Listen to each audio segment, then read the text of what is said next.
If you're a coach or a scrum master, one of the things that's really important to me is for you guys to figure out what your edge is. What is it that makes you uncommon and different than any other practitioner? Because that's your distinction and that's your value. Let's talk about it. That's this week on the Badass Agile podcast.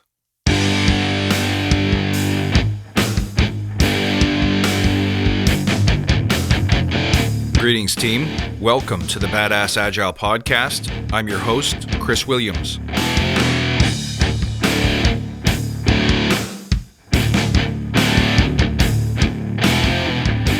Hello, everybody. Welcome back. Happy to see you. Thank you so much for being followers, for being listeners, for tuning in week after week. I'm grateful for each and every one of you. And this week, I'd like to do something that hopefully provides a little extra value, especially at a time when a lot of us are thinking about, well, what happens when we start to go back to work? Am I looking at contracts? Am I looking at a job that's no longer there? Am I going to be working from home, working in person? And you might be thinking, well, it's time to dust up your resume. Well, I have something that will really help with that. But first, let's remember why we're here. To create an elite tribe of leaders who truly serve their clients and communities by doing what matters and what works, relentlessly chasing value and excellence like a badass. There's so many resources out there about what you need to do to be agile, but we focus on who you need to become in order to lead teams. So let's hammer down those fundamentals to create a truly unique and powerful force in this industry. And guys, if this episode helps you, like it, share it, send it to your friends. So I was reading through some Facebook groups on podcasting not long ago, and one fellow was looking for some advice on how come a particular episode didn't get a lot of downloads. So he posted his ad for all to look at, and he paid for the ad, by the way. And people started giving him commentary and saying, it's your copy, it's your copy, it's your copy. And his copy was a little bit dry. So he said, well, what would you put? And people gave him some really powerful advice for free. A couple of them rewrote the copy for him. And as I was reading one of them, I got the sense that I heard it before. So it went through the standard stuff. And at the end of it, the copy finished with, what our guest told us next completely blew our minds. I thought, wait a second. I hear that as the ad copy for every podcast out there. It gets to a point where there's just too much sameness. And it's time for more of us to be uncommon. For me, uncommon has a lot of meanings. In the Forge and in my teams, it refers to your willingness to do things that other people aren't willing to do. It refers to showing up in ways that your next door neighbor or anyone else that you know just can't. But for the purposes of being a coach or a scrum master or agile practitioner or instructor, I have 3 pieces of quick advice for you. The first one is do different. Do different simply means don't do the stuff that everyone else is telling you to do. So nice though it was that this dude would go to the trouble to rewrite a stranger's copy, the gift that he gave them was the gift of average.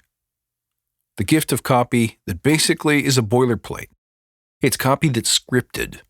It's copy that's tested to appeal to the masses. Well, you know what else is? Elevator music and Oreos.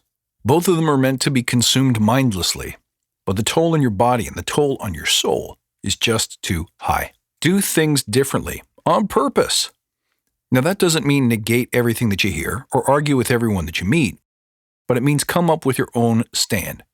What do you think Agile really needs right now?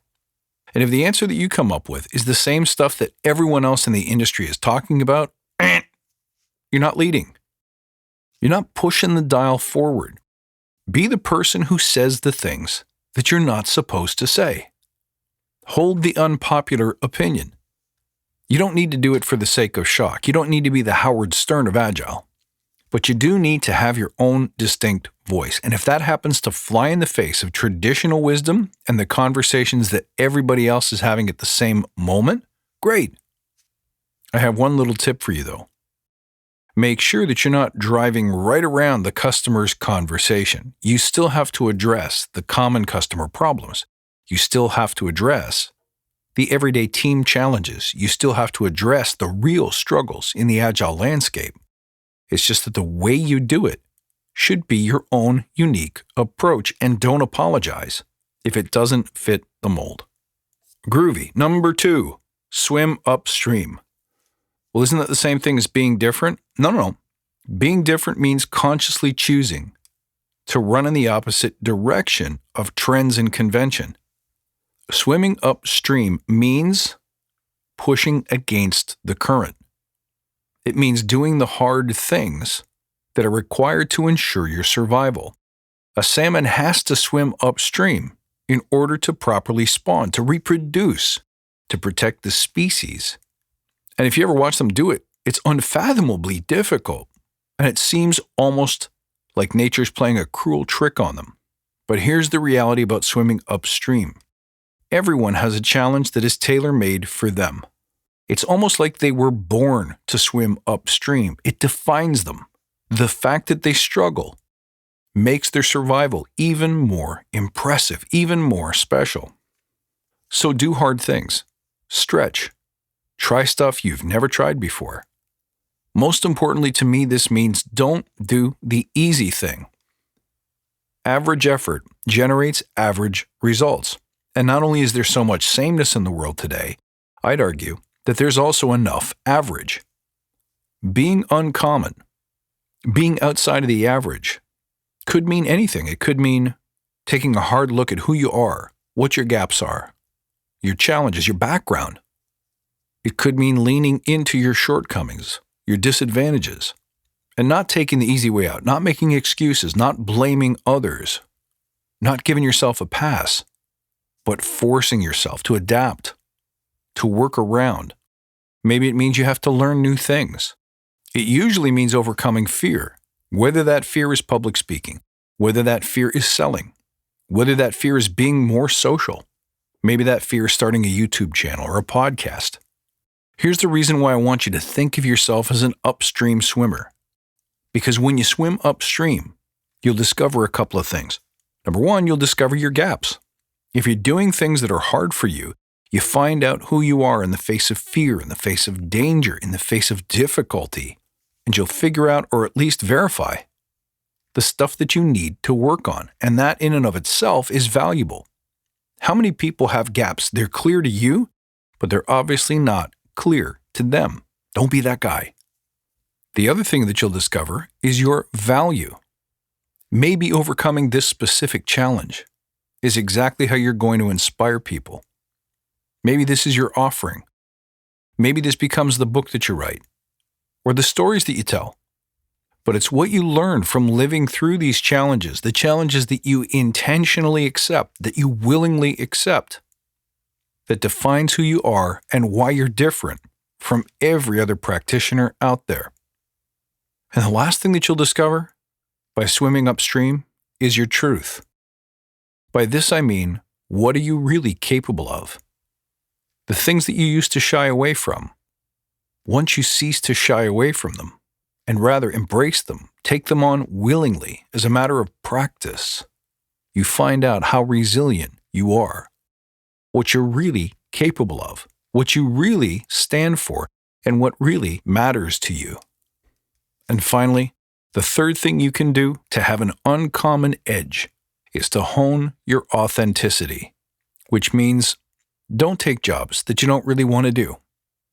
Don't say things because it's what other people expect you to say. Don't do things because it's what other people expect you to do.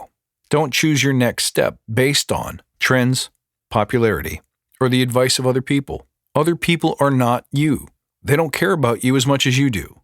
They're not as invested in your success as you are. And they're also not going to be there to back you up when you speak your mind, when you become your badass self.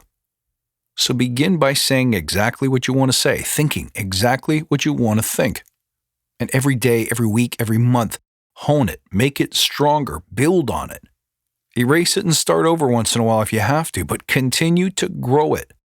Learn things by doing, and then shape and craft your message, your voice, your purpose, your unique offering as you go.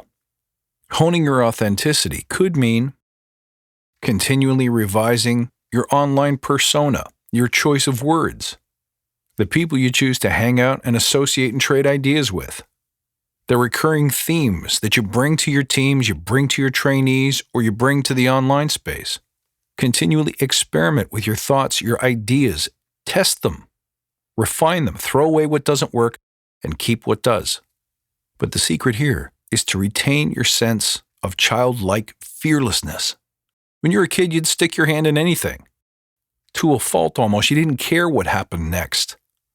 The world taught you to be tentative, to be precious and reserved, to be safe. And the price was your fearless, authentic, badass self. So claim it today. Build something, do something, write something, make it uniquely you. Don't look at or think about what everyone else is saying. Think what you think. Bring what you have learned. Make the point that you want to make. Create the kind of future that you're excited to be living in. All right, my friends, go do that. Let me know how it goes. Let me know if you need some advice. You know what? Don't take advice from me. Don't take advice from anybody. You know what to do. You can reach me online at worldwideweb.badassagile.com or on Twitter at badass_agile. Look forward to seeing you next time, guys. Until then, stay badass.